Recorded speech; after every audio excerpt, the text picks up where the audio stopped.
Olá, pessoal. O professor Tiago está por aqui. Nós vamos na aula de hoje analisar os defeitos do estado de perigo e da lesão. Vejam que são 5 os defeitos que envolvem a vontade manifestada pelas partes nos mais variados negócios jurídicos. São 5 os defeitos que vão atacar a vontade, dizendo que a vontade não foi livre. É o erro, dolo, a coação moral, o estado de perigo e a lesão. Nós já temos aulas gravadas sobre erro, dolo e coação. Quem não assistiu essas aulas, volte lá e assista, porque lá estarão as principais explicações de cada um dos defeitos. E na aula de hoje, o professor vai se deter ao estado de perigo e também vai se deter à lesão. O estado de perigo que está no artigo 156 e a lesão que está no artigo 157, 156 e 157. Penso que não deveremos gastar tanto tempo para essas duas abordagens.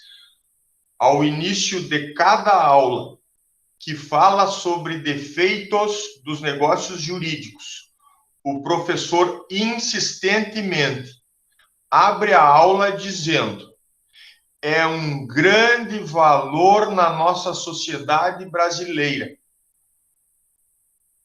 É um grande valor na nossa sociedade brasileira a norma que diz que os contratos fazem lei entre as partes que o assinam. E repito insistentemente, é uma norma fundamental, um pilar de sustentação e de segurança jurídica no nosso meio. As partes assinam um contrato e esse contrato tem força de lei entre elas. Deve, portanto, ser cumprido e o seu descumprimento, por óbvio, implicará em inadimplência, implicará em inadimplemento contratual e trazendo à tona com isso todas as consequências pelo inadimplemento. Perdas e danos, inclusive pelos danos que o não cumpridor do contrato cause àquele que está esperando o seu cumprimento. Então, a força obrigatória dos contratos é um grande valor que nós cultivamos e que nós entendemos que está na nossa sociedade brasileira. Bem, eu falei a vocês que quando a gente fala dos defeitos dos negócios jurídicos, nós estamos a atacar esse valor. O contrato faz lei entre as partes. Porque alegaram um defeito no negócio jurídico. Nesses 5 casos que falei a vocês, erro, dolo, coação, estado de perigo e lesão.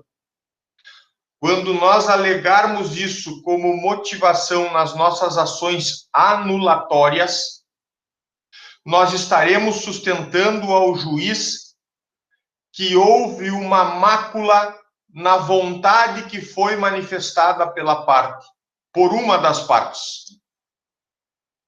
E assim, alegando ao juiz, nós vamos pedir a anulação daquele determinado negócio jurídico. Pode ser um contrato, pode ser um casamento, pode ser um testamento. Vamos pedir a um juiz que anule. E, portanto, a nossa ação anulatória,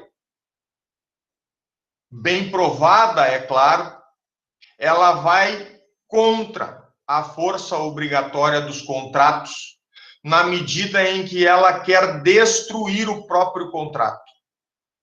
Anular o contrato é desfazê-lo, é destruí-lo.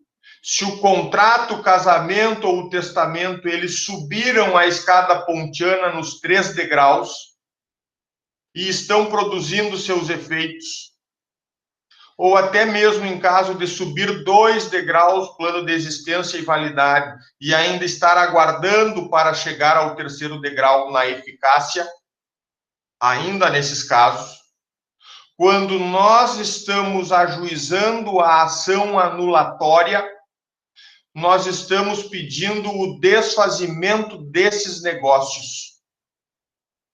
E eles, então, serão derrubados por uma sentença judicial, serão colocados no patamar zero, no nada jurídico. Era um contrato, era um casamento, era um testamento, até a ação que declarou a sua anulação ou até a ação que anulou, desconstituiu esse negócio jurídico. Então, pessoal, um grande valor é a força obrigatória que os contratos têm, mesmo que a vontade esteja mitigada em dias atuais, com um dirigismo contratual e edição de leis estatais regulando o direito privado, com uma estandardização dos contratos, os pactos de adesão, que já vêm com cláusulas prontas, mesmo com a mitigação, a diminuição da vontade que hoje se manifesta em contrato, mesmo assim, os contratos ainda são uma segurança em nossa sociedade. Eles merecem total respeito, merecem cumprimento, servem de prova categórica dos negócios que as pessoas fazem por aí no meio social. Compras e vendas, locações, comodatos, mútuos, permutas e por aí vai.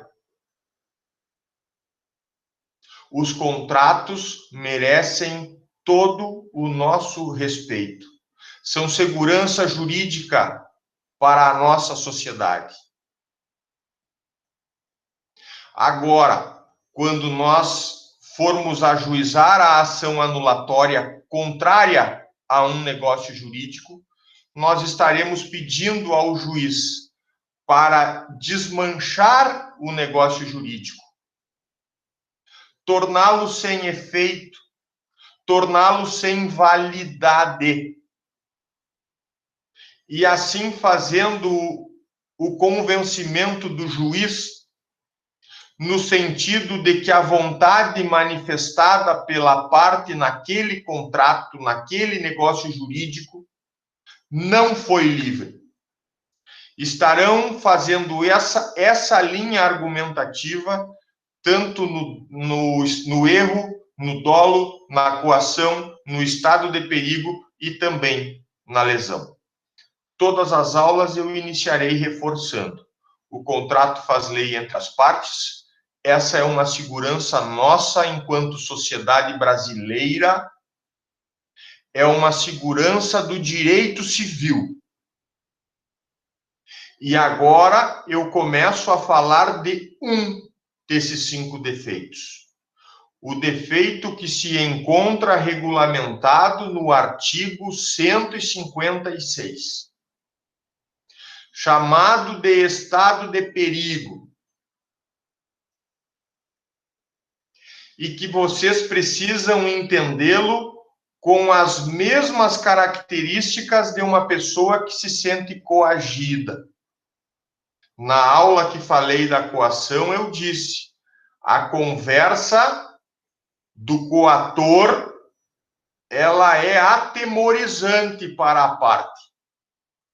Ela ouve uma parte com quem ela vai negociar dizer: tu negocias comigo, senão eu vou te matar. Vem uma ameaça na coação moral. Pois no estado de perigo, as circunstâncias da situação vão colocar a pessoa em um drama psicológico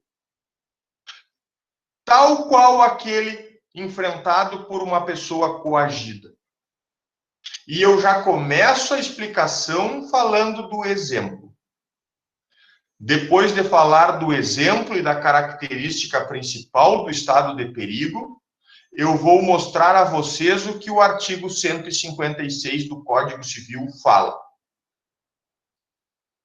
E o exemplo pode ser, e é muito comum na jurisprudência dos nossos tribunais, nos julgamentos dos nossos tribunais, uma pessoa que chega em risco de vida dela própria, ou pode ser risco de vida de um familiar dela, como um filho, e chega ao hospital correndo ela risco de vida, ou o seu filho correndo risco de vida, e pede socorro médico. E o médico, ciente da situação de perigo grave que a pessoa está sofrendo, ciente disso, ele pensa, é agora que eu vou cobrar.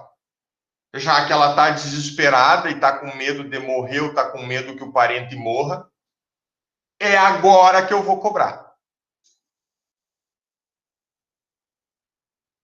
A urgência não vai dar tempo para ela pensar direito. E aí o médico, ouvindo o clamor do pai que está com o filho doente ou acidentado nos braços, diz assim: eu só faço a cirurgia por 100 mil reais. Eu só faço esta cirurgia por 100 mil reais. E o pai, no desespero, nem pensa. Assina o contrato de prestação de serviços médicos e hospitalares. 100 mil reais. E paga. A coisa transcorre normalmente com a cirurgia, o filho se recupera e o pai, depois, nos dias seguintes, começa a assimilar o golpe. Ah, mas me cobrou 100 mil reais por uma cirurgia. Falei com o Beltrano e com o Cicrano e eles disseram, mas ele fez o mesmo tipo de cirurgia para nós e estava cobrando 10 mil a semana passada. E aí ele começa a ter elementos de que foi lhe cobrado um valor extremamente oneroso, um valor extremamente maior do que o que se paga para cirurgias daquele tipo. E então, ali surge a possibilidade da alegação do estado de perigo como defeito. Defeito que macula, sim, a vontade que esse pai manifestou de querer pagar 100 mil por uma cirurgia. Essa vontade não é livre. Essa vontade foi quase coagida. Essa vontade passou pelo ideal de um estado de necessidade. Sim, a doutrina aqui de direito civil chega a dizer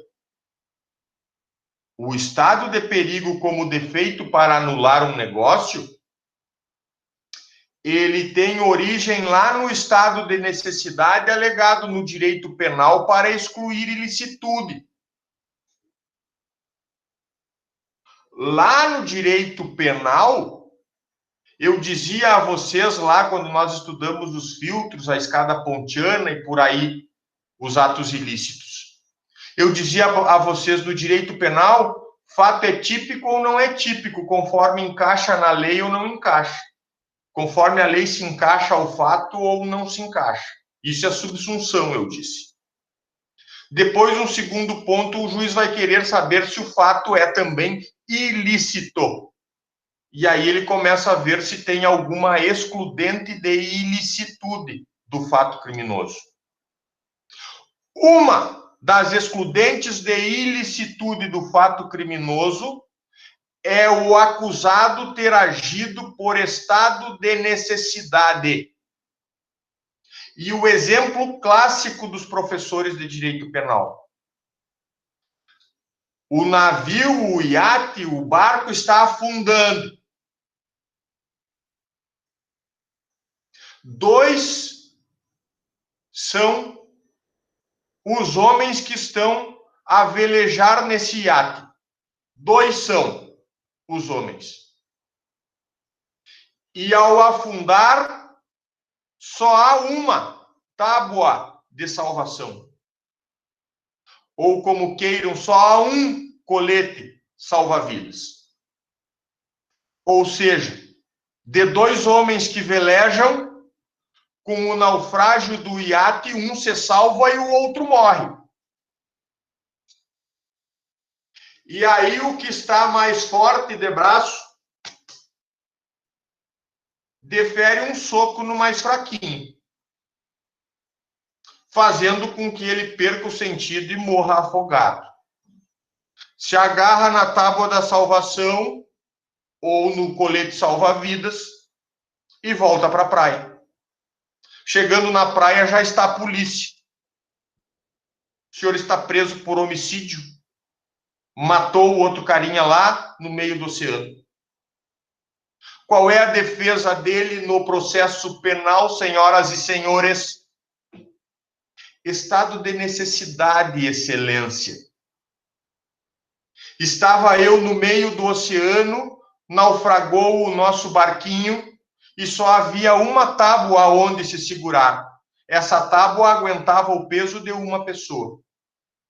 E lá, no meio do oceano, ou era eu, ou era o morto, que eu desferi um soco para retirá-lo de perto de mim. Ou morria eu, ou morria ele. Então, eu preferi que morresse ele. Estado de necessidade. Dois bens tutelados pelo direito, a vida do que morreu e a vida do que se salvou.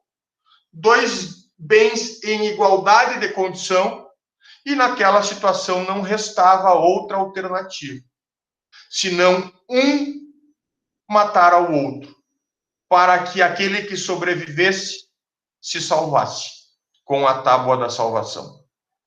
Estado de necessidade é alegado como matéria de defesa no processo criminal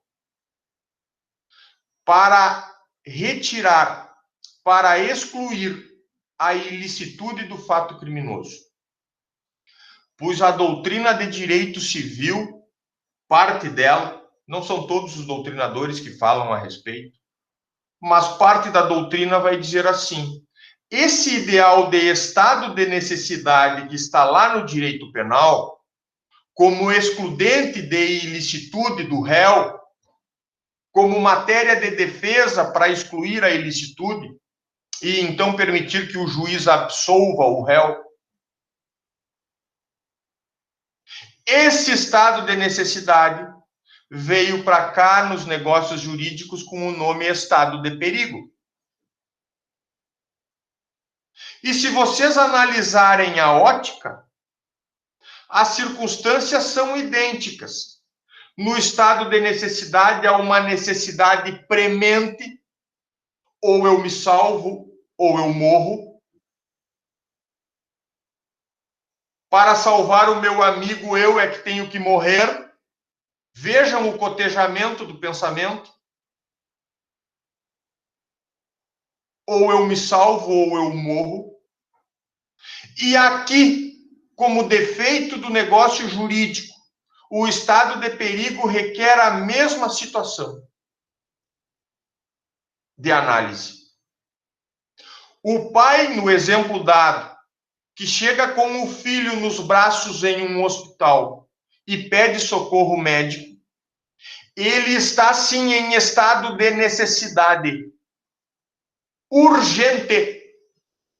Para ontem ele está precisando da cirurgia para o filho dele. E esse estado de necessidade, esse estado de aflição que o pai vive, é capaz de macular a vontade que ele manifesta no contrato de prestação de serviços, ao pagar 100 mil reais numa cirurgia, que o médico corriqueiramente cobra 10 mil. Sim, o raciocínio que vocês vão estudar em direito penal para estado de necessidade, ele vem aqui como defeito do negócio jurídico em estado de perigo. A pessoa, e aí vocês têm que imaginar isso, a pessoa do pai com o filho nos braços, morrendo, ele está em situação de urgência. E qualquer coisa que oferecerem a ele naquele estado de aflição, ele assina.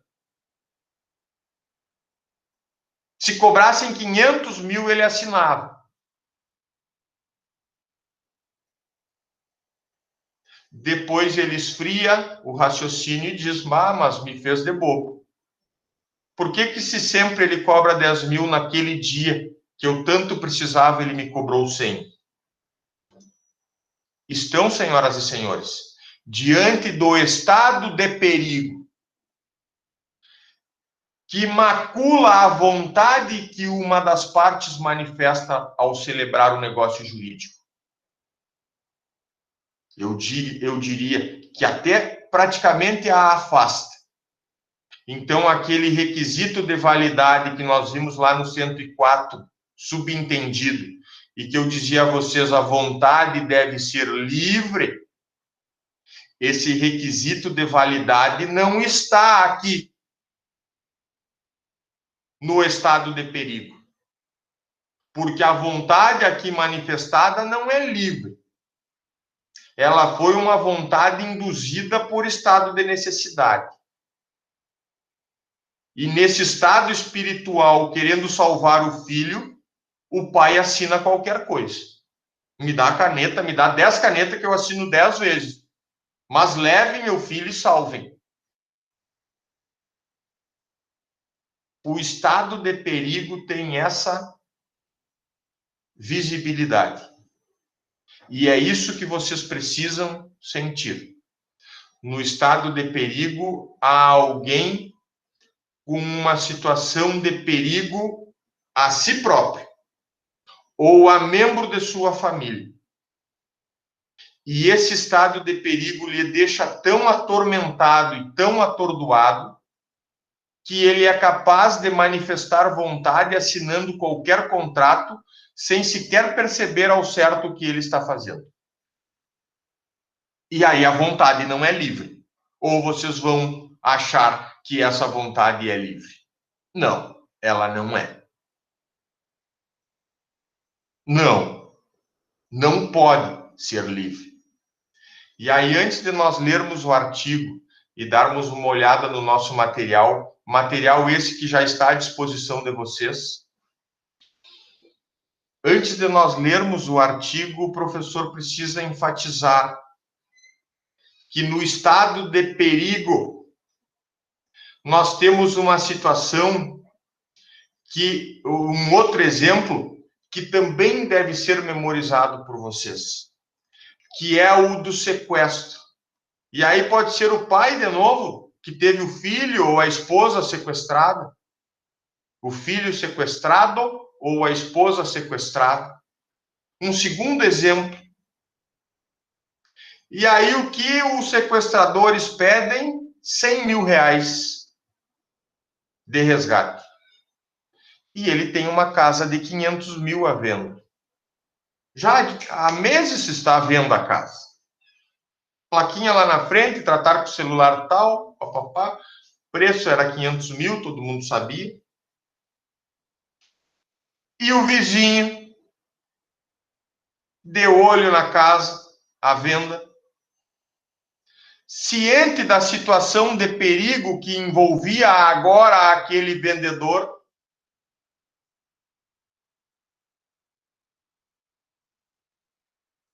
vai até a casa dele e diz, olha, eu sei que tu estás precisando de 100 mil para pagar aos sequestradores. Eu te compro aquela casa pelos 100 mil. Ah, mas não, eu só pago 100 mil. Eu, mais que 100 mil, eu não pago. E o pai, premido por aquela necessidade de pagar o resgate para o sequestro, ele aceita fazer a escritura pública de compra e venda do imóvel e vende um imóvel de 500 mil por 100 mil para o seu vizinho, usando todo esse dinheiro para pagar aos sequestradores. Gurizada, será que isso também não é estado de perigo? Será que um pai que vê seu filho sequestrado e tem que fazer de tudo para reunir dinheiro e pagar aos sequestradores, será que esse pai não está em estado aflitivo, em estado de necessidade, em estado de perigo? E a resposta será sim. A resposta será sim. Então, no exemplo do hospital, que é muito comum na jurisprudência, vocês vão achar a imensa maioria dos casos falando de hospital, alguém que assume uma prestação muito maior do que devia assumir, por questão hospitalar de risco de vida, seu ou de um familiar. Mas também serve de exemplo esse do sequestro. Uma casa que valia 500 mil foi vendida por 100 mil. E também ali temos a lesão. Se tivesse sido vendida pelos 500, não haveria nem o que falar. É o preço de mercado, era o preço pedido há meses, mas o ponto é, o vizinho sabia do sequestro, se valeu da situação de perigo para oferecer 100. É o oportunista. É o oportunista que se vale do estado de perigo do outro, da aflição do outro, para fazer um negócio que lhe beneficia e lhe beneficia muito. Falei dos dois exemplos e também preciso reafirmar uma coisa. Aqui, o objetivo da ação anulatória é desfazer o negócio. As partes voltam ao estado anterior à negociação. Quem vendeu a casa de 500 mil por 100, pega a casa de volta. Quem pagou 100, em vez dos 500, pega os 100 mil de volta. Esse é o efeito da anulatória. Ajuizada dentro do prazo de 4 anos a contar do dia da celebração do contrato. Celebrado o contrato de compra e venda hoje, conta em 4 anos pelo critério data a data. Agora eu pergunto a vocês, nesse exemplo do sequestro, nós conseguimos estabelecer o raciocínio da anulatória e as partes voltaram ao estado anterior à negociação. Quem pagou o preço pegou os 100 mil de volta. Quem entregou a casa pegou a casa de volta. Até aí, sem problemas. Agora vamos ao exemplo do hospital. Como que uma ação anulatória resolveria a hipótese da cirurgia que custou 100 mil reais? E pensem bem. O médico devolver 100 mil reais, sim, aquele pai em estado de aflição pega os 100 mil reais de volta. Mas como é que o pai devolve os serviços hospitalares prestados e os serviços médicos da cirurgia? E vocês responderão, é mesmo, professor? Não tem como devolver a cirurgia. E não tem como devolver a cirurgia. Então, a doutrina, se valendo de um dispositivo, de um parágrafo que está no artigo próximo, 157, que fala da lesão, a doutrina vem e diz assim: no estado de perigo, é preferível ajuizar uma ação revisional. A ação revisional tem cunho condenatório, assim como tem cunho condenatório aquelas indenizatórias que a gente pede, indenização por danos materiais, indenização por danos morais, indenização por danos estéticos. Cunho condenatório condena a outra parte a pagar. A ação revisional tem cunho condenatório. Ao final, condenará a equilibrar o contrato e que a parte que obteve vantagem enorme devolva em dinheiro o valor da vantagem obtida. E vejam se na situação do hospital e do médico que fez a cirurgia cobrando 100 mil, a ação revisional não resolve melhor. O pai ajuiza a ação revisional contra o médico e o hospital e pede para reequilibrar as prestações que foram opostas. A cirurgia custou muito cara, 90 mil reais a mais do que a prática de mercado que vinha se verificando com o mesmo médico. Vejam, tem que ser o mesmo médico, porque médicos têm preços diferentes, assim como tem qualidades diferentes. A gente tem que saber que uns são melhores que os outros. Aliás, no mundo sempre é assim. Uns são melhores que os outros, ou querem parecer melhores que os outros. Mas o fato é que o mesmo médico cobrava 10 mil até a semana anterior, e naquele dia, pegando um pai aflito, descontrolado até, ele cobra 100 mil reais. Ciente que o pai estava em momento delicado de risco, de perigo de vida de um ente próximo. Ele se vale dessa informação. É necessário ter dolo de aproveitamento.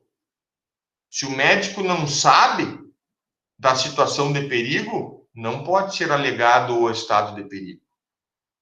Para que nós estejamos falando do defeito do estado de perigo, o médico está ciente do perigo que o outro negociante passa. O médico está ciente de que o filho está no colo à beira da morte.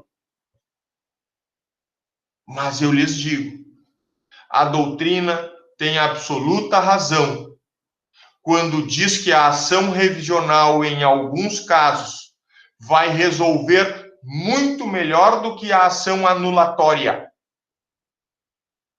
Porque na anulatória não se tem como devolver a cirurgia que foi feita. E na revisional, simplesmente se equilibra o contrato e as prestações contratuais. Se um entregou uma cirurgia que vale 10 mil reais como serviço prestado, e o outro pagou 100 mil pela cirurgia que vale 10, a sentença condenatória na ação revisional vai determinar: reviso o contrato de prestação de serviços médicos e condeno o médico ou o hospital, o médico e o hospital, a devolverem 90 mil. Vejam se não é a melhor solução mesmo. Sim, é a melhor solução mesmo. Depois de explicar isso, são as linhas gerais. Se vocês gravarem a metade da firula que eu fiz aqui, a metade, não precisa tudo, a metade, vocês já vão compreender, ó, o estado de necessidade vem lá o estado de perigo vem lá do estado de necessidade do direito penal. É um pai aflito pelo sequestro, é um pai aflito porque o filho está morrendo e precisa de uma cirurgia. É isso que vocês precisam gravar. Para ouvirem estado de perigo, saberem que se trata de defeito do negócio jurídico, saberem que cabe ação anulatória desde a que ajuizada no prazo de 4 anos de decadência, e saber que a doutrina sinaliza: vamos preferir a ação revisional no estado de perigo, porque muitas vezes a ação revisional resolve melhor a situação fática do que a ação anulatória.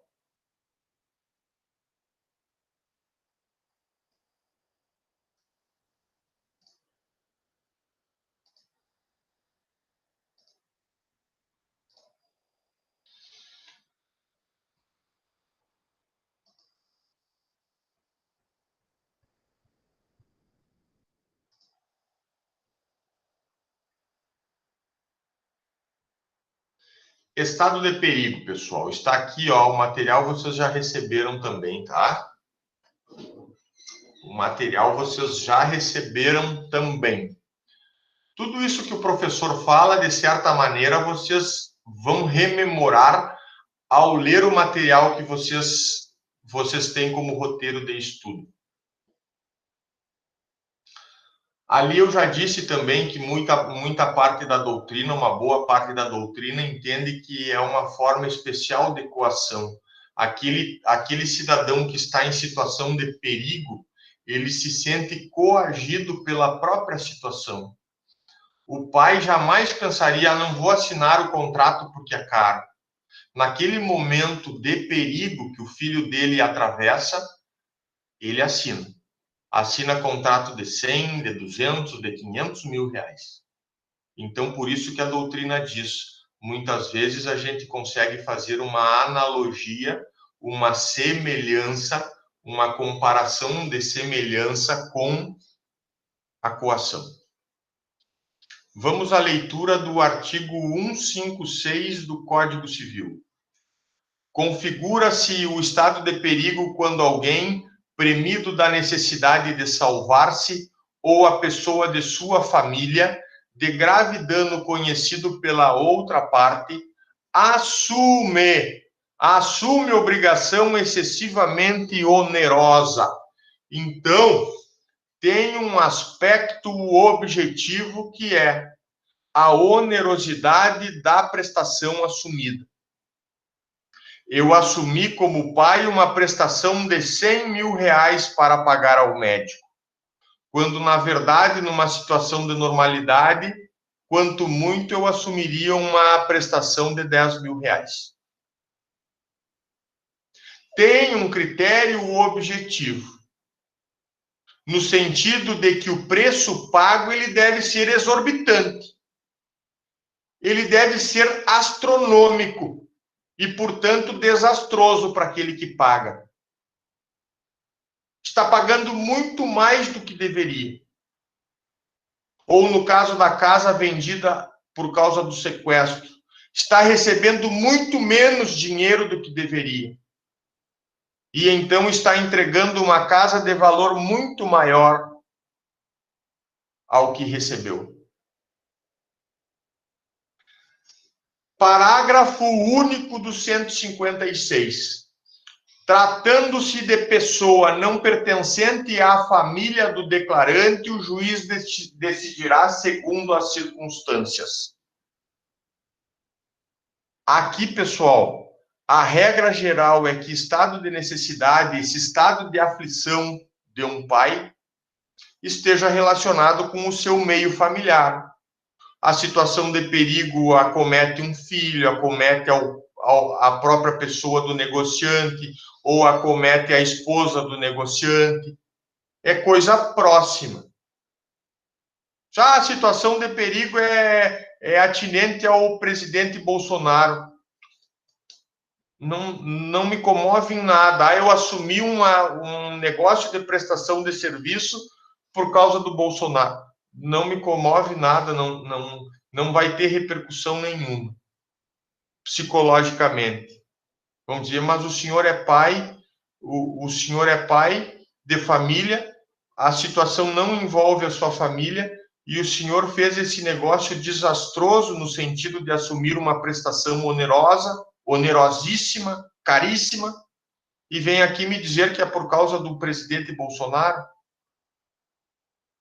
Então, vejam, tem que haver essa proximidade, porque a proximidade da pessoa com aquele que está em situação de perigo vai desconcentrá-lo em relação à vontade que ele manifesta no negócio jurídico. Vai tirar ele do sério. Vai deixar ele sem tempo hábil para pensar.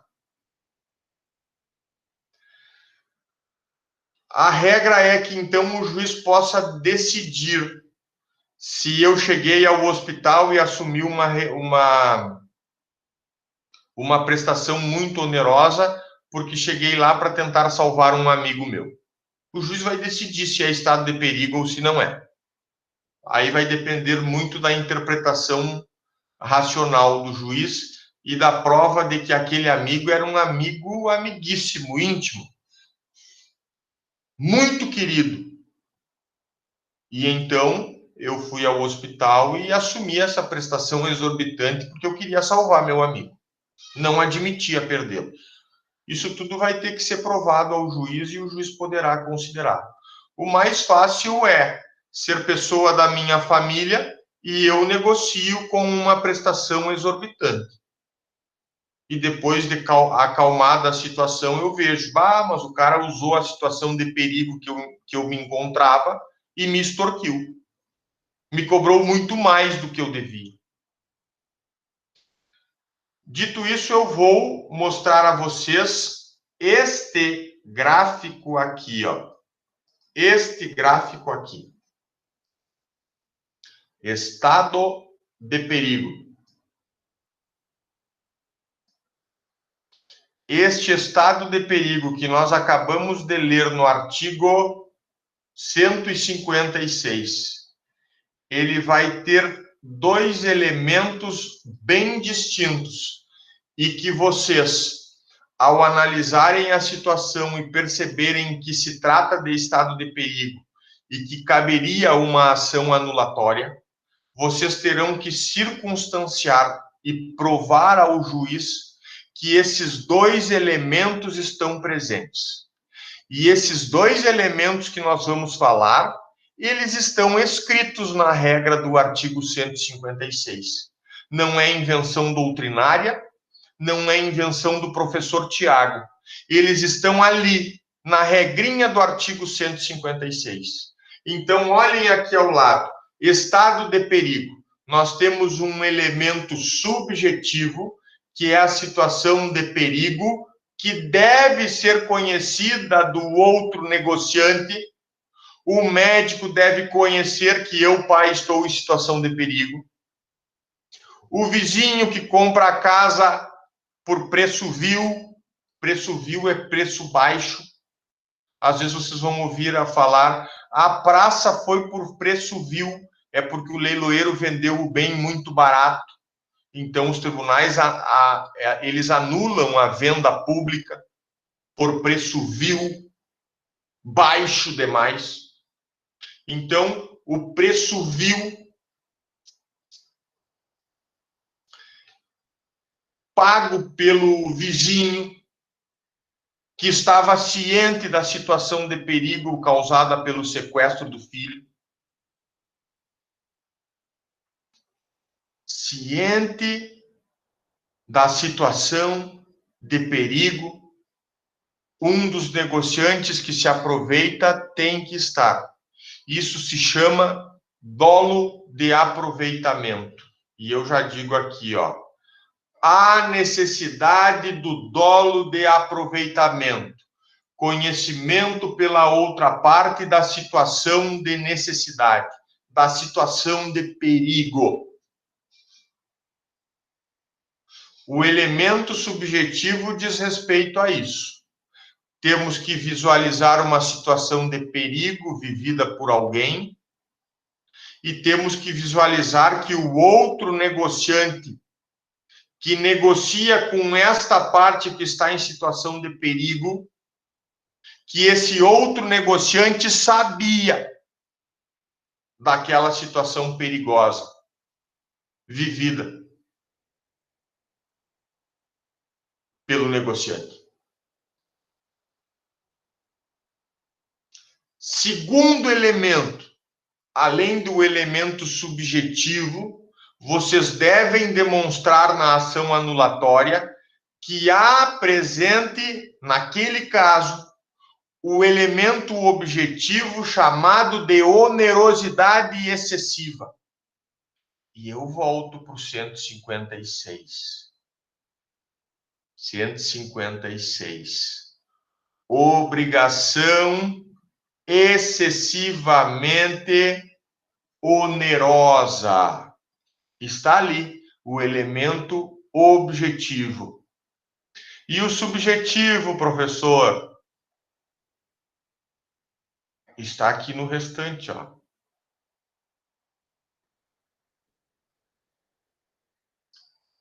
alguém premido da necessidade de salvar-se ou a pessoa de sua família de grave dano, conhecido pela outra parte, o dolo de aproveitamento está aqui no conhecido pela outra parte. Esse é o elemento subjetivo. O artigo 156, portanto, é uma regra que complementa, ou melhor dizendo, que contempla um elemento subjetivo inicialmente, alguém premido da necessidade de salvar-se ou salvar a pessoa de sua família, de grave dano conhecido pela outra parte. Esse é o elemento subjetivo. E em amarelo, assume obrigação excessivamente onerosa. Elemento objetivo. Objetivamente se prova. O médico cobrava corriqueiramente 10 mil. Estão aqui recibos de prestação de serviço e contratos de prestação de serviço de 10 outros pacientes dele. A mesma cirurgia. Cobrou 10 mil em todas. Excelência. E está aqui a prova de que no meu contrato de prestação de serviço, ele cobrou 100 mil reais. Esse descarado. Se valeu da minha situação de agonia, da possibilidade de morte do meu filho, para me extorquir 90 mil a mais do que ele cobrou para os outros pacientes operados. Então, gurizada, estado de perigo tem dois elementos: o subjetivo, situação de perigo conhecida da outra parte, e o elemento objetivo, onerosidade excessiva.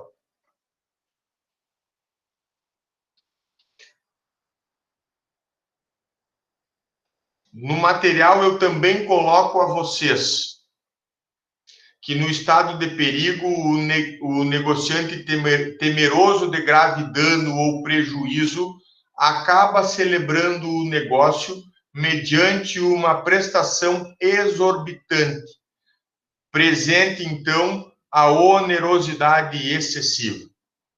Para que tal vício esteja presente, necessário é que a outra parte tenha conhecimento da situação de risco que atinge o primeiro negociante.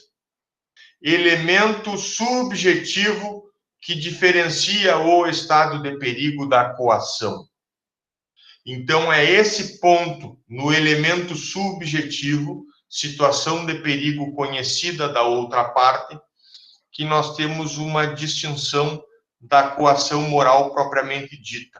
Aquela coação moral que é a informação que chega a um dos negociantes: eu vou te matar se tu não me venderes aquele terreno no lado da minha casa. Veja que o negociante, ele pode tremer na base ao ouvir uma promessa de morte. E preferindo não pagar para ver, se sentindo coagido, portanto, ele prefere realizar o negócio jurídico. Aqui no estado de perigo, a situação ela ganha outra roupagem. A pessoa acaba celebrando o negócio jurídico porque está perturbada mentalmente em decorrência de uma situação perigosa.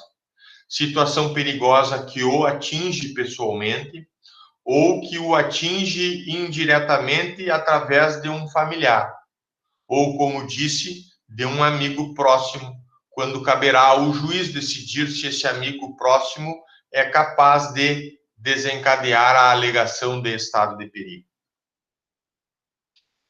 Agora que já falei isso a vocês, eu torno a falar da ação judicial cabível, reafirmando que todos os defeitos, os 5 que maculam a vontade, erro dolo, coação, estado de perigo e lesão, esses 5 defeitos que maculam a vontade, eles são passíveis de ajuizamento de ação anulatória. O nome é exatamente esse, ação anulatória, que se submete a prazo de decadência. Um prazo de decadência fixado no artigo 178, inciso 2, que é de 4 anos. Critério data a data. Assinado hoje o contrato, vocês contem 4 anos para frente e esse será o prazo para entrar com a ação anulatória.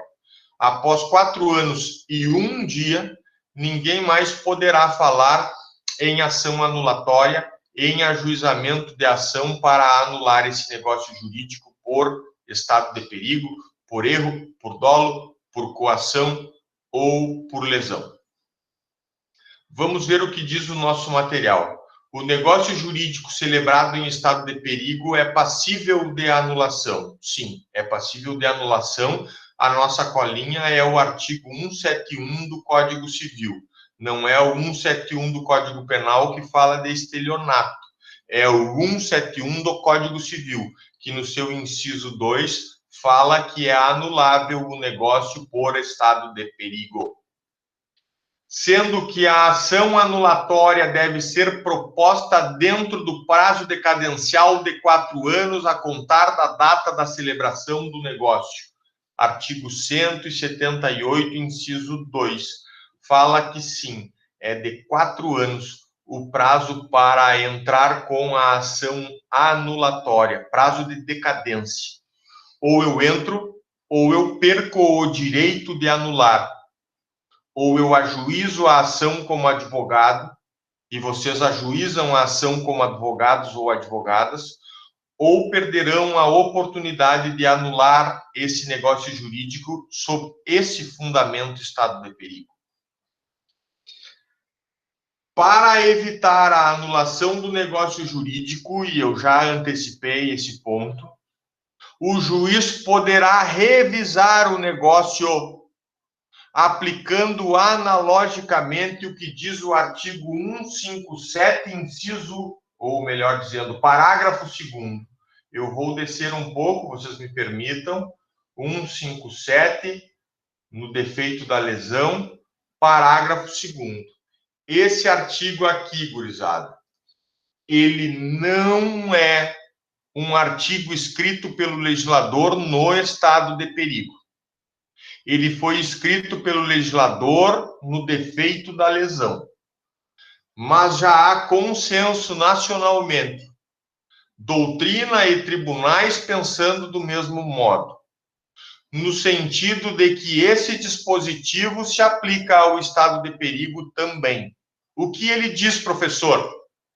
Não se decretará a anulação do negócio se for oferecido suplemento suficiente, ou se a parte favorecida concordar com a redução do proveito. Dizendo em outras palavras, revisa-se o contrato como melhor solução técnica em vez de anular-se o contrato. A ação revisional vai pôr equilíbrio nas prestações que haviam sido desproporcionais. Vamos preferir a ação revisional. É isso que a doutrina está clamando. Vamos preferir a ação revisional e tentar esquecer a anulatória.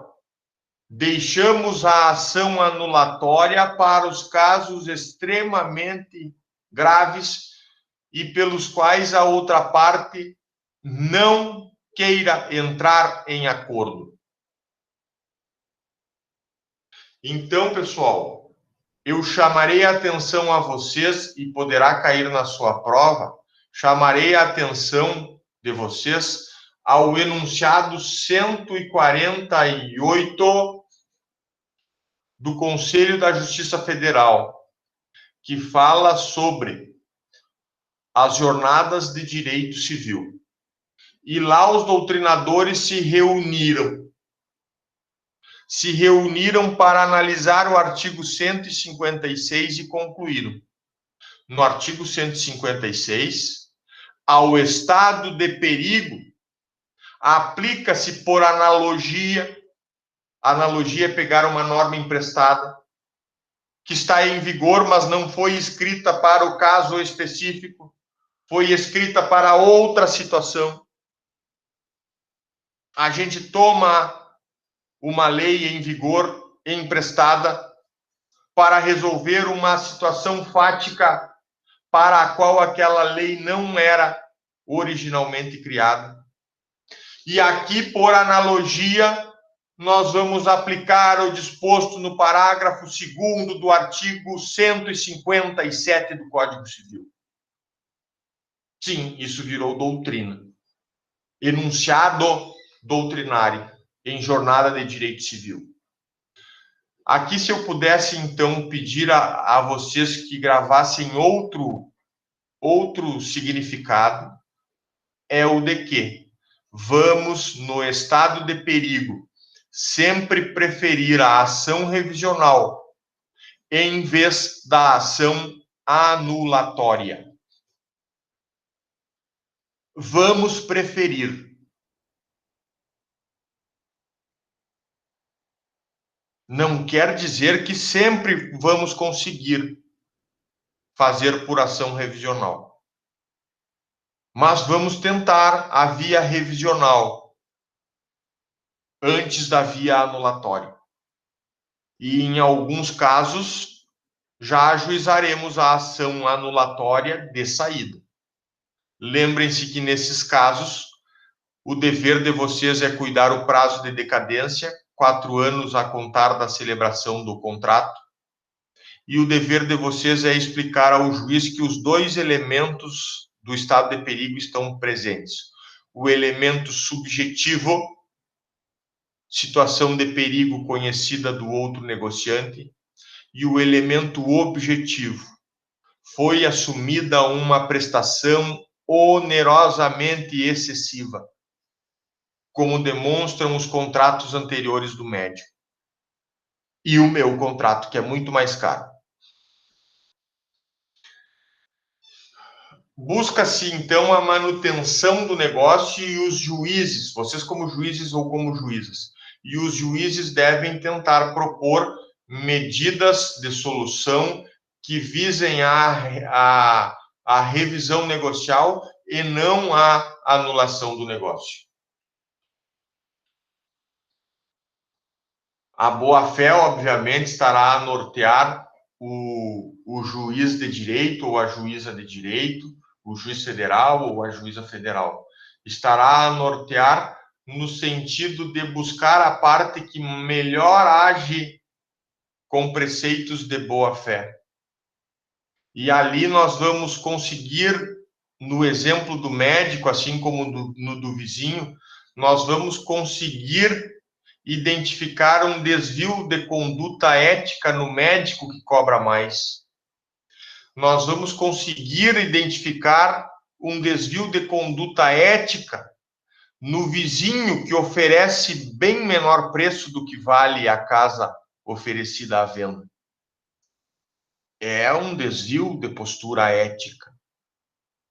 Retidão, lealdade, informação, não fazer ao outro o que a gente não gosta que façam com a gente. Será que o médico gostaria que cobrassem dele se fosse ele o pai aflito? Será que o vizinho gostaria que comprassem a casa dele por 100 mil quando ela valia 500? Se fosse ele o que estivesse em situação de perigo? Nós conseguimos identificar desvio ético tanto na conduta do médico, no exemplo do médico que faz a cirurgia por 100 mil, assim como no exemplo do vizinho que compra a casa de 500 mil por meros 100 mil.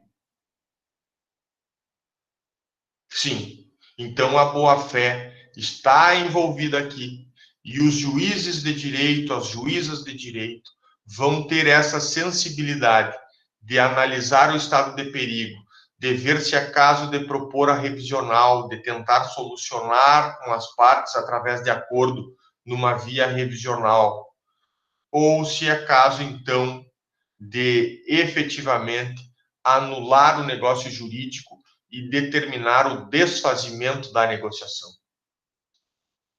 Ali eu coloquei os exemplos para vocês, já amplamente falei, e então agora eu só finalizo falando do cheque calção.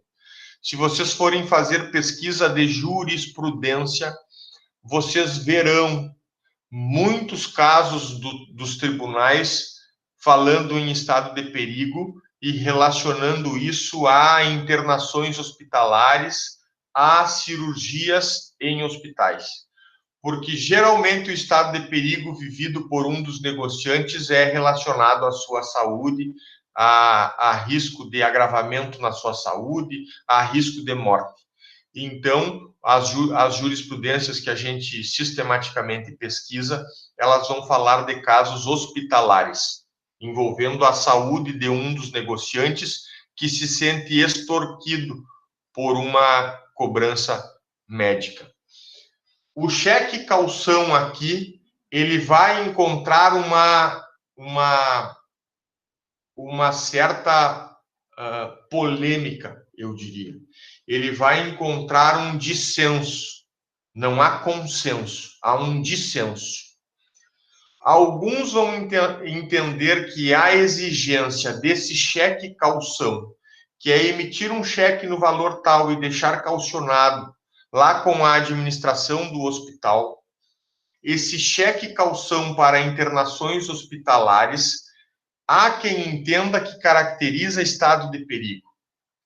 Tem ali o estado de perigo envolvendo a pessoa que emite o cheque, então ela emite o cheque. E aí precisaria se ver se está o cheque emitido em um valor exorbitante. Poderíamos resolver por aí.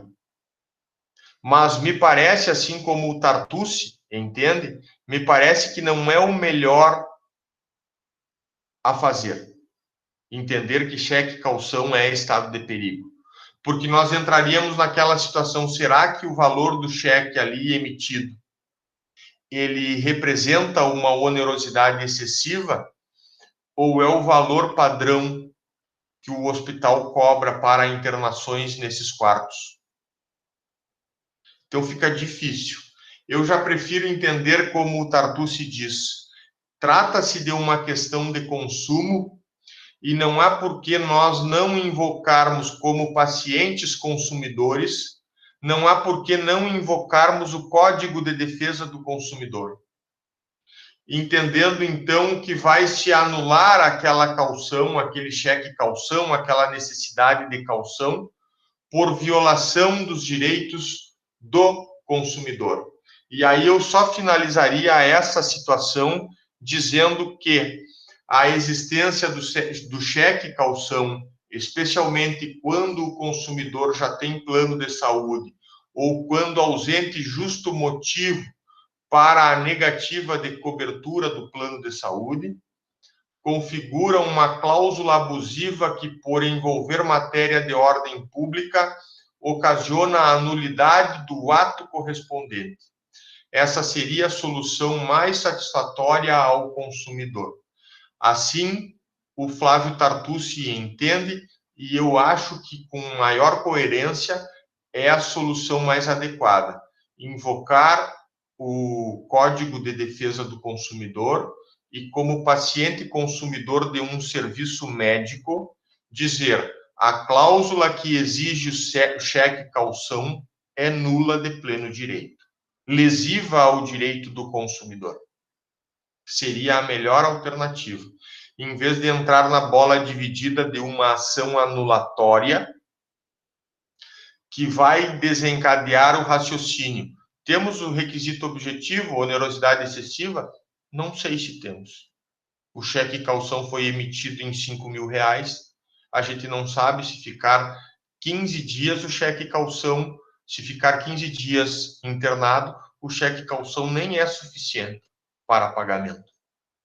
Vamos entrar numa bola dividida de discutir elemento objetivo, que é a onerosidade excessiva. Então, com razão, o Flávio Tartucci. Vamos alegar o Código de Defesa do Consumidor, colocar o paciente na situação de consumidor e dizer: é cláusula abusiva a exigência de cheque calção pelo hospital. Me parece melhor a solução. Por vezes é melhor a solução do Código de Defesa do Consumidor. Deixa eu dar um enter aqui e nós vamos finalizar agora nos últimos minutos, pessoal, a nossa análise sobre o Instituto da Lesão. A lesão que está no artigo 157 e ela também partirá da existência de dois elementos.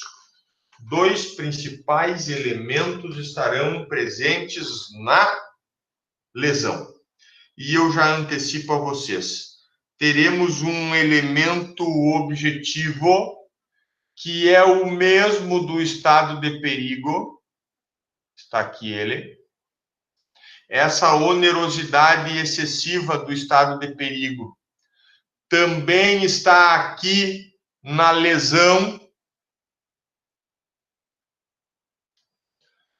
E, além disso, o que vai fazer diferença é o requisito subjetivo, que é ou a premente necessidade de um dos negociantes, significa urgente necessidade, é um conceito aberto, é um conceito vago, admite grande interpretação, grande preenchimento das arestas pelos intérpretes da norma, ou poderá ser por inexperiência do contratante. Nós vamos falar a respeito disso para finalizarmos a nossa aula. Vamos ao que diz o artigo 157 do Código Civil. Ocorre a lesão quando uma pessoa, sob premente necessidade ou por inexperiência, se obriga à prestação manifestamente desproporcional ao valor da prestação oposta. Olhem como o requisito objetivo é o mesmo do estado de perigo. Prestação manifestamente desproporcional ao valor da prestação oposta. Comprei uma casa de 200 por 1 milhão. Manifestamente desproporcional é a prestação de 1 milhão. Se cotejada, se comparada com a casa de 200 mil. E aí nós vamos ter que ver o aspecto subjetivo.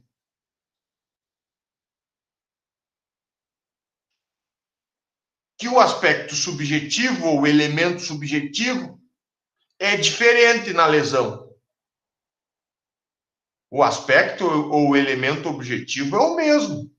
No estado de perigo ou na lesão, onerosidade excessiva. Assumir uma prestação muito maior do que a correta, do que a justa. Isso está nos dois, no estado de perigo e na lesão.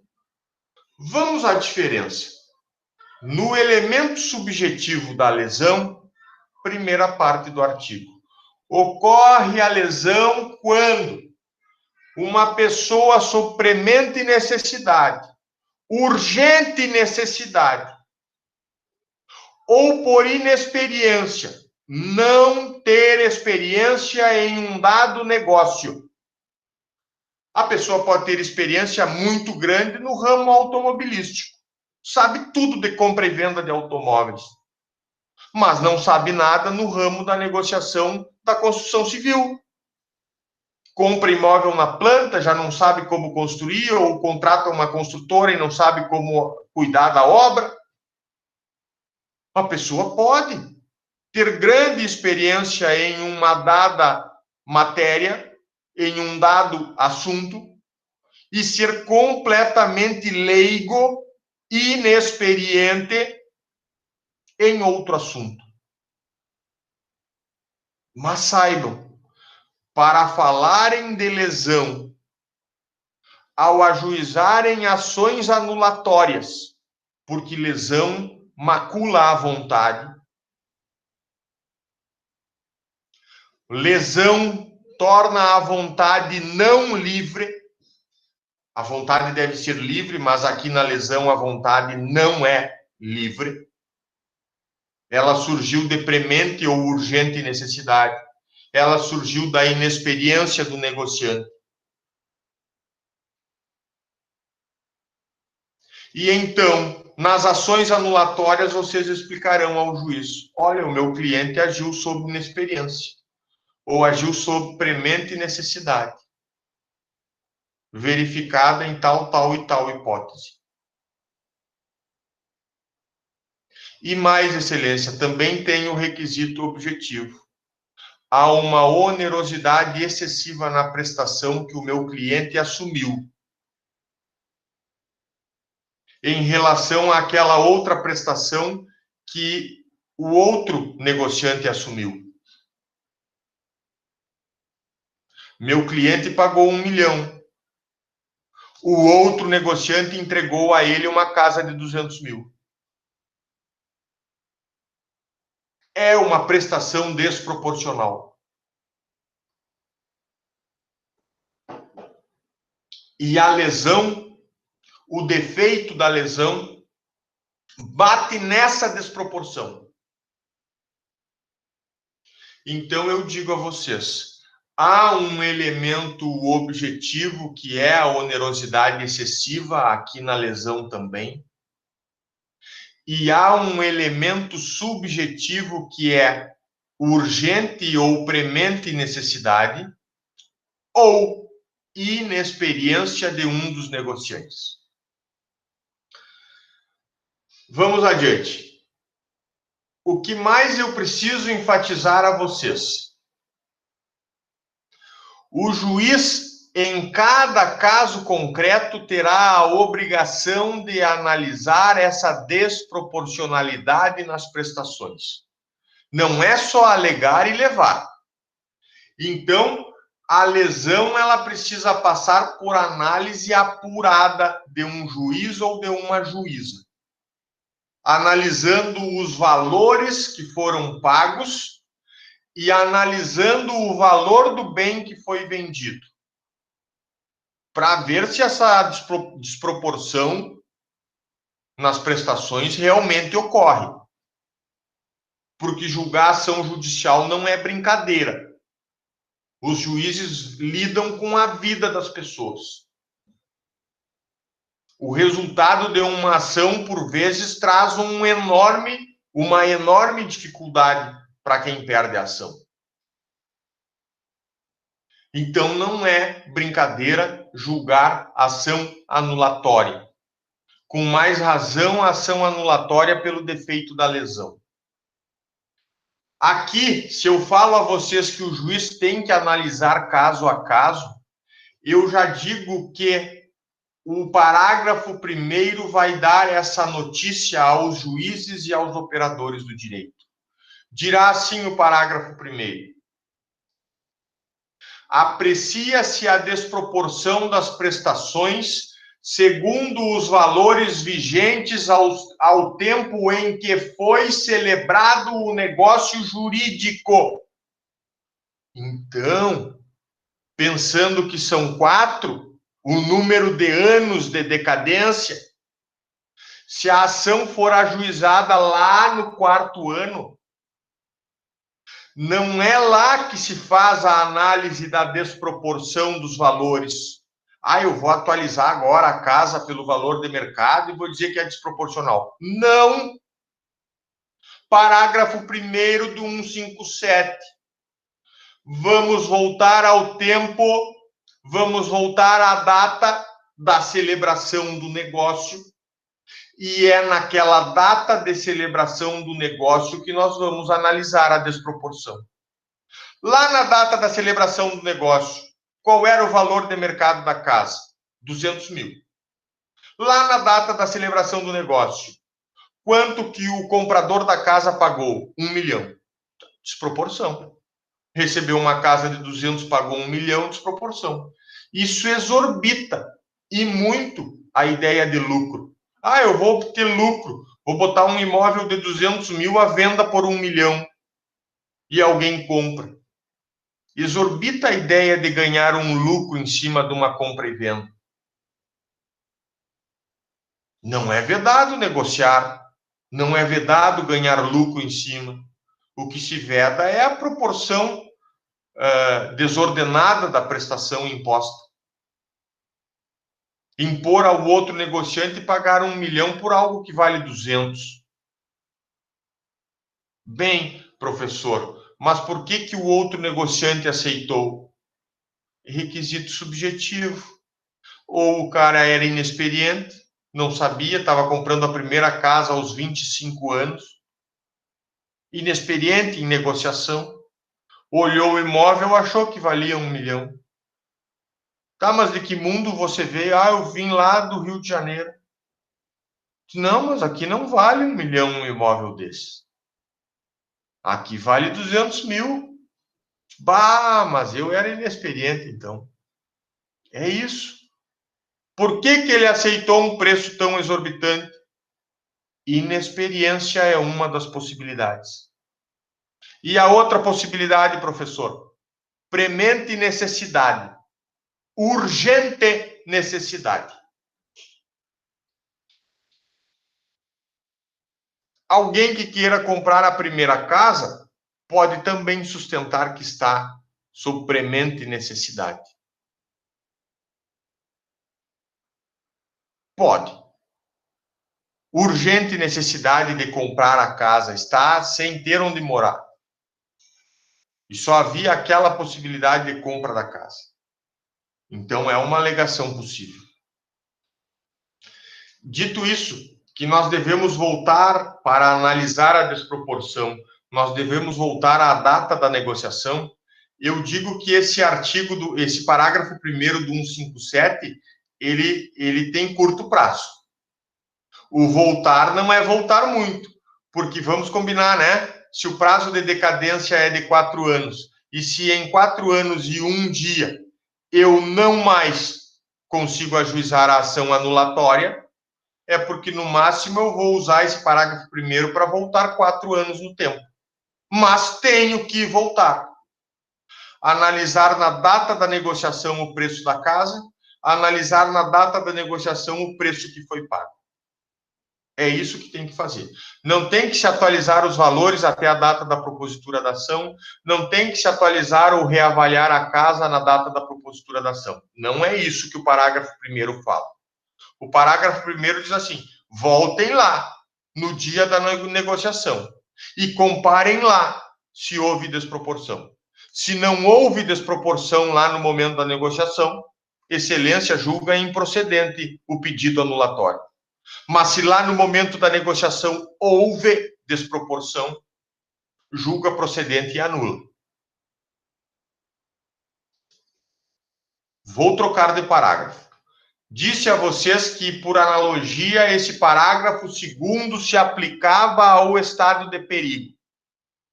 E aqui, sem interpretação analógica, o parágrafo 2º foi feito especialmente para o defeito da lesão.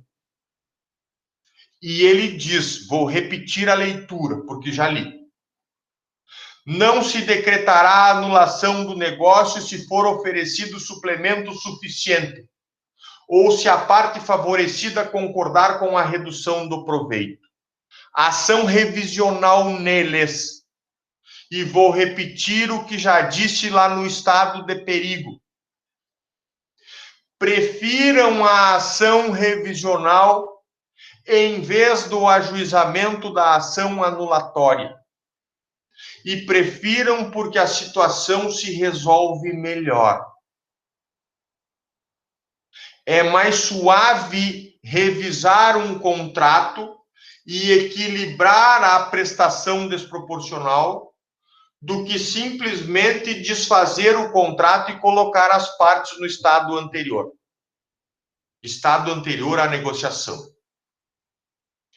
Prefiram aqui na lesão, se verificarem que houve lesão em uma negociação.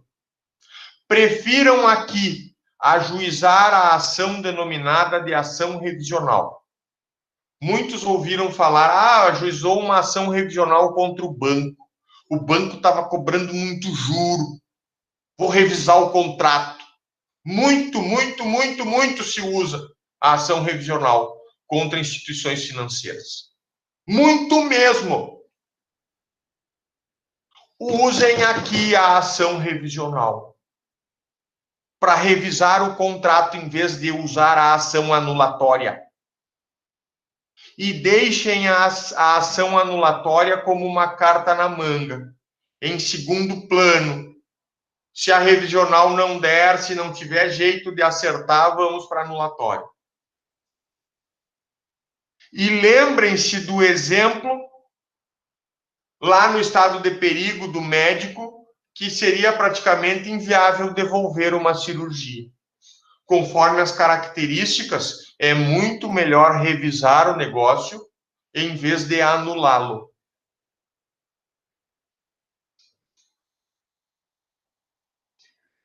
Dois enunciados que o professor precisa falar com vocês. Enunciado 149 e o enunciado 291.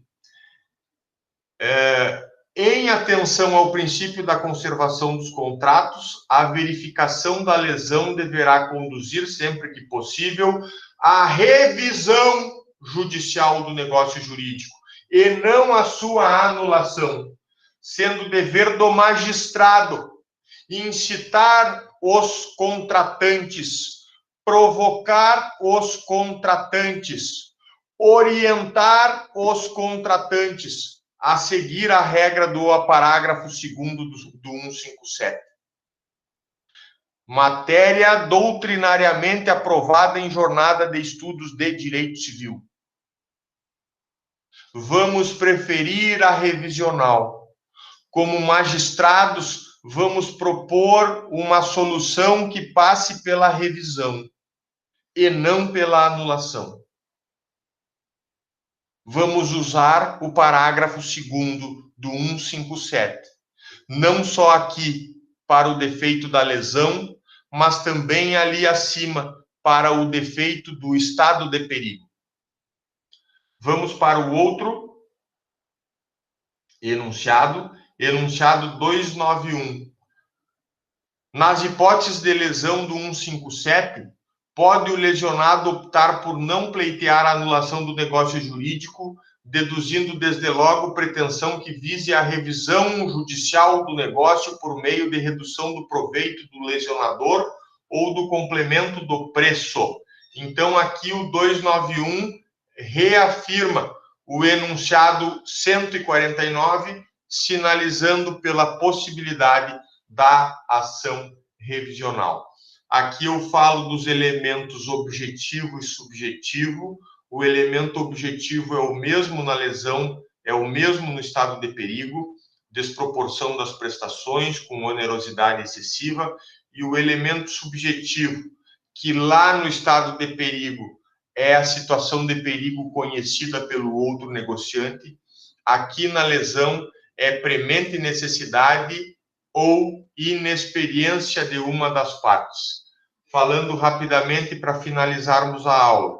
Conceito de premente necessidade ou urgente necessidade é um conceito genérico, depende de apreciação pelo aplicador da norma, e o Tartucci é um dos que sinaliza o direito à moradia da Constituição Federal como forma de associar a uma premente necessidade quando a pessoa compra o primeiro imóvel, a sua primeira casa, e diz assim, olha, era uma urgente necessidade porque era a primeira casa do negociante. Então, sendo a primeira casa, ele estava motivado até pelo direito de moradia, que é um valor previsto lá na Constituição Federal. É uma possibilidade de raciocínio. Premente necessidade também pode ser presumida. O Tartucci, pelo menos, entende isso. O caso da vulnerabilidade contratual no direito do consumidor ou contratos de adesão à estandardização contratual. Pactos de adesão. Pode-se entender que a premente necessidade é presumida, ao contrário do que diz o enunciado 290 do CJF, que fala que não pode ser presumida. Então, a doutrina aqui está divergindo em certos pontos sobre a premente necessidade presumida. O Tartucci entende que pode ser uma premente necessidade presumida e os enunciados doutrinários do CJF entendem que não. Agora, o conceito de inexperiência é outro elemento subjetivo. Também admite grande interpretação. A inexperiência pode ser econômica, pode ser financeira, pode ser política, social ou técnica, servindo por analogia à interpretação do que constitui a hipossuficiência do consumidor. E aí, nesse assunto, vale o enunciado 410 do CJF. A inexperiência a que se refere o artigo 157 não deve necessariamente significar imaturidade ou desconhecimento em relação à prática de negócios jurídicos em geral, podendo ocorrer também quando lesado, ainda que estipule contratos costumeiramente, não tenha conhecimento específico sobre o negócio em causa. Tá bem, pessoal? O professor já falou isso para vocês. A inexperiência, ela não precisa necessariamente significar que a pessoa não tenha experiência nenhuma. Pode que ela tenha experiência em um ramo negocial e que não tenha experiência no contrato que venha a ser lesionada, venha a assumir uma prestação desproporcional. Aí aqui o Tartucci fala de não se admitir mais o negócio da China, não se admitir negócio com uma prestação desproporcional ou exorbitante, que a gente ouvia dizer, fiz um negócio da China. Se eu fiz um negócio da China, o outro negociante nessa hora está chorando, porque fez um péssimo negócio. Então, a nossa ideia moderna de direito civil é tentar afastar essas situações de negócio da China, onde um negociante ganha muito com o negócio e o outro perde muito. Há uma desproporção razoável, significativa nas prestações opostas. Enunciado 150. A lesão de que trata 157 não exige dolo de aproveitamento. Aqui só para nós finalizarmos, pessoal. E depois tem um quadro ali que compara lesão com estado de perigo, já amplamente debatido pelo professor aqui com vocês. Vocês viram que no estado de perigo eu falei, é necessário dolo de aproveitamento, é necessário que o médico tenha ciência da situação de perigo pela qual o pai passa? Aqui na lesão não há necessidade dessa ciência. Não há necessidade de uma parte estar ciente de que a outra é inexperiente. Não há necessidade de uma das partes estar ciente de que a outra agiu sob urgente necessidade. Não há dolo de aproveitamento. Então, se cair em prova, no estado de perigo, existe necessidade de dolo de aproveitamento. Na lesão, não há necessidade de dolo de aproveitamento. Assim, o professor vai terminando a nossa aula de hoje, agradecendo pela presença e enfatizando a vocês que revejam a aula anterior sobre dolo e sobre coação.